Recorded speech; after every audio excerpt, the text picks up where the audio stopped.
Some of it does appear to be transient or idiosyncratic. Inflation has persisted longer than we thought. You need a bit of a reset. Welcome back to Real Estate Mindset. Today's video is gonna be absolutely bonkers. Now, the data is in, and buyers right now are absolutely shocked and discouraged, and overall in complete disbelief, because you see, you guys, there is a large percentage of the adult population that has never been through anything like this before, and I'm afraid that they are going to pay dearly for their mistakes if they don't stop, empower, and change. And here's the beautiful thing about America and Americans: we have the ability to stop, empower, and change at any minute if we stay driven and we make a decision to achieve our goals. And I say that, and you guys may think that I'm corny in saying this, but you guys, here's the thing. I believe that a large number of our society, large percentage, actually need to hear this corny stuff, because all they're hearing in life is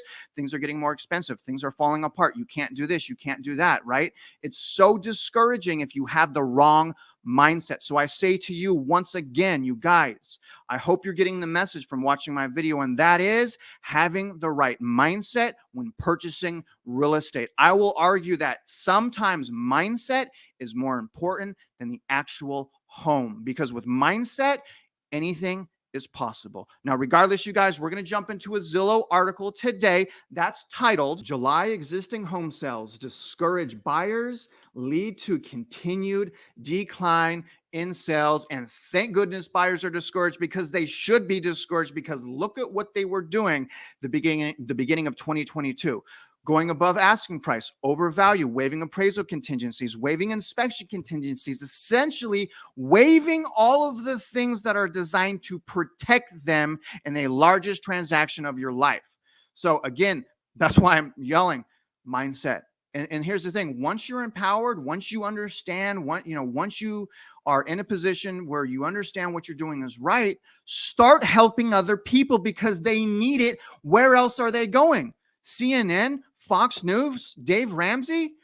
Y'all see the point? Zillow, Redfin, Realtor.com. Where are people going to get empowerment? Do you see? So again, if you know someone that's struggling, maybe you got to round the edges out of your message, right? Because it's how you say things sometimes, but help other people. Sorry for the tangent, you guys, but I'm not your financial advisor, and you know that this is my personal YouTube channel, and you guys know how much I appreciate it if you like this video, subscribe if you haven't, shoot a comment below, share this video, hit notifications, help me push the message, help me reach more Americans. But either way, you guys, I really appreciate you. Let's hop into this article right now. So the article starts with some key data points here. The first one is 4.81 million existing homes were sold in July. That's a lot, right? But that's down 5.9% from June and down 20.2% year over year compared to July 2021. So that is a massive, massive drop in sold properties when we're doing a year over year comparison. 20% that's big time, according to the National Association of Realtors. Now, the next bullet point: the housing inventory at the end of July amounted to 1.3 million units, up 4.8% from June and unchanged from a year ago. Now, I don't really look at this figure here, you guys, because this accounts for pending sales as well. I like to look at active inventory, which means it's just sitting there. And that's why I'm going to Fred, and I actually have some stuff to show you from Fred for some new data that came out on pricing of resales. So we actually have our peak now, and it's clear, and I'm going to access that here in a minute. Last bullet point: the median existing home price for all housing types in July was $403,800, up 10.8% year over year when compared to July 2021. So my takeaway from this is it's really clear what's going to happen next. Declining sales or even increasing sales, remember, leads the way for pricing and inventory. Now that sales have been completely gutted, right? It is so bad, the sales right now. That's why we're finally starting to see price cuts. We hit our peak in June. That's why we're starting to see inventory surges. And remember, what led sales?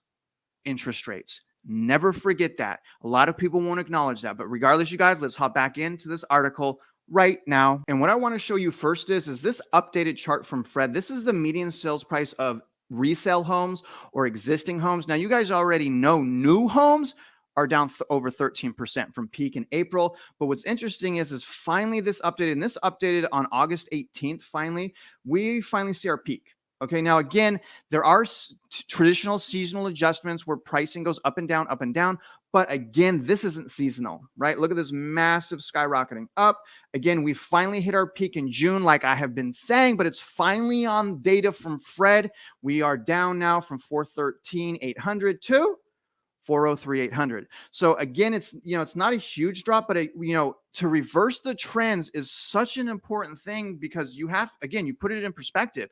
We're coming out of one of the most red hot housing markets in the history of the United States. So to reverse that trend in 3 months, that is a testimony to how well these actions are really working. And it's also a testimony for how much this housing market it's a house of cards, artificially created, right? It's not hard to tell. But either way, let's hop back into this article right now. And I really like some of the things that it's talking about right here. So let's read this. Discouraged buyers pulling back from the for sale market, coupled with the ongoing inventory crunch, has caused existing home sales to plummet in July to the lower rate in the last 2 years. Even with mortgage rates floating down from the June peak and fluctuating around 5%, buyers are feeling their wallets being squeezed by inflation from all sides and are unable to keep up with high housing costs. Homeowners have a hand in these declines too, as very few are putting their homes on the market and giving up their low rates. As a result, home sales are sliding further from the 2021 peak, causing inventory to begin pooling on the market and home prices to fall slightly as buyers walk away and sellers stay put. I'm glad it's saying that. Finally, prices have fallen. While declining prices might sound like welcome news for priced out buyers, a meaningful price drop is unlikely. This rebalancing is good news for buyers who can afford to stay in the market as power is slowly shifting back in their favor. Now, real quick, Zillow needs to stop giving their opinions. A meaningful drop is unlikely because, again, what do we know about Zillow? They're caught up in the wind. They're blowing it with the wind. You guys, they're not getting it right. So Zillow, please just report the news. Just report your data. You're getting everything wrong. But let's continue. Bidding wars are becoming a thing of the past as competition dwindles and more sellers are cutting their prices, giving buyers who are able to stick around more breathing room. However, conditions aren't likely to improve for those currently priced out anytime soon. Falling prices should bring demand back to the market and put pressure on the prices to go right back up. Especially as inventory is stabilizing at a much lower rate than the pre-pandemic norm. Low inventory and high demand stuck on the sidelines will remain the driving forces in the market, and home sales should be expected to stay lower in recent years, at least for the near future as a result. I don't agree with so much of what they're saying. And I hear this all the time that there's this huge amount of buyers that are waiting on the sidelines. What y'all have to understand is we have a large number of buyers that barely qualify. We have a large number of buyers that, in my opinion, are still recklessly spending. It is my belief that the majority of the people that are out of the market right now are not doing it because they made that decision. I believe they're doing it because they're forced to the sidelines, because the interest rates have not only skyrocketed, home prices have skyrocketed, inflation is at 40-year highs, everything is more expensive, people can't even afford to live, let alone buy cars, houses, and jewelry. Right? Do y'all see my point here? But regardless, you guys, let me bring up the 10-year real quick. I want to show you what I'm watching and why I believe when Thursday comes out, when the Fed report comes out Thursday, it's going to show a moderate increase in interest rates going up. And I'm actually thinking it may be a sharp increase. I said moderate last week.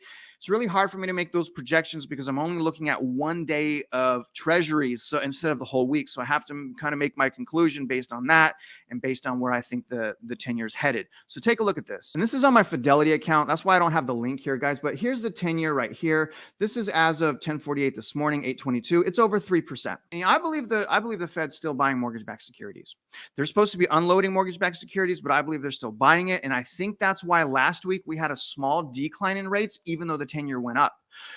Very interesting to see what's going to happen. Again, I believe that a lot of these, the smoke screens and deceitful and manipulation, I'm hoping it's going to end after midterms. And that's why I'm going back in the housing market after midterms. I'm not because I want to know who's elected, because I don't want to be shopping for a huge transaction during a circus show, because I learned over the last, 4, 5, 6 years, politics are bad and very dangerous and very scary. And I don't want to be anywhere around it. I don't want any part of it. And it's actually kind of sad. So really where I want to end this video, you guys, is this: stay patient, stay confident, empower yourself, empower others, and just watch the data, use your logic. And again, really, really important, not only to stay encouraged, to continue to hustle, but monitor your local housing market. Become an expert. You have no excuses. You have no excuses on a reason not to become an expert in your housing market, especially if you're on the sidelines. What else are you doing? If you're on the sidelines like me, it is the perfect time to educate, empower, change, grow. All right. Other than that, you guys, I really appreciate you watching this video. And if you're out there investing in real estate, I wish you luck and I hope you win.